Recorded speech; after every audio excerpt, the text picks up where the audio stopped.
हाँ जी, famous Pune murder case आप लोगों ने पिछले 2 या 3 दिनों में न्यूज में कहीं ना कहीं जरूर सुना होगा।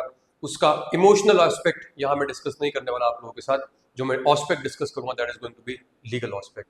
तो नंबर 1 हमें यहाँ पे एक बहुत ही बेहतरीन एग्जांपल इन्वेस्टिगेशन की स्टेज का देखने को मिला, जहां पे इन्वेस्टिगेटिंग एजेंसीज सीसीटीवी फुटेज जब चेक कर रही थी तो उन्हें दिखा कि एक व्यक्ति 35 डिग्रीज टेम्परेचर में हुडी पहन के घूम रहा है, जो यूजुअली लोग विंटर्स में पहन के घूमते हैं।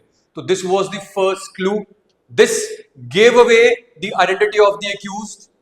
तो यहां पे वो महिला मंगेतर फियांसे जो थी, उनका जो बॉयफ्रेंड है, इस प्रकार उसकी पहचान हुई, आइडेंटिफिकेशन हुई। तो ये अपने आप में इन्वेस्टिगेशन का एक बहुत ही बेहतरीन एग्जांपल है। नंबर 2, उसके बाद यहां ऑफेंस क्या बनते हैं इस पर्टिकुलर केस में? तो अगर फीमेल फियांसे और उसके बॉयफ्रेंड के बीच में देयर वाज एन एग्रीमेंट कि वो मेल फियांसे था इस केस में जो हमारा डिसीज्ड है उसको मारेंगे, तो एग्रीमेंट से यहां पे उनके खिलाफ जो ऑफेंस बनता है वो बनता है क्रिमिनल कॉन्स्पिरेसी का, section 61 of the BNS. Number 2, अगर उनकी इंटेंशन डेथ कॉज करने की थी एंड अल्टीमेटली उन्होंने जो डेथ यहां पे कॉज कर दी है, तो उनके अगेंस्ट ऑफेंस बनेगा मर्डर का, सेक्शन 103 ऑफ द बीएनएस के अंदर।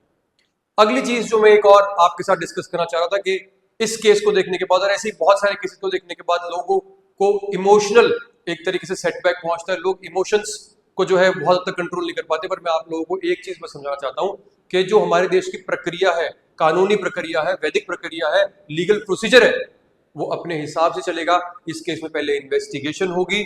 हो सकता है इस केस में इन एक्यूज को बेल भी मिल जाए, बिकॉज बेल के grounds are different from the merits of the case.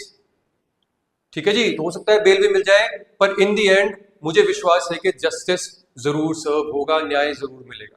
तो आप लोग थोड़ी इसमें हिम्मत रखिए, समय दीजिए और ऐसी और लीगल अपडेट्स के लिए मेरे साथ जुड़े रहिए।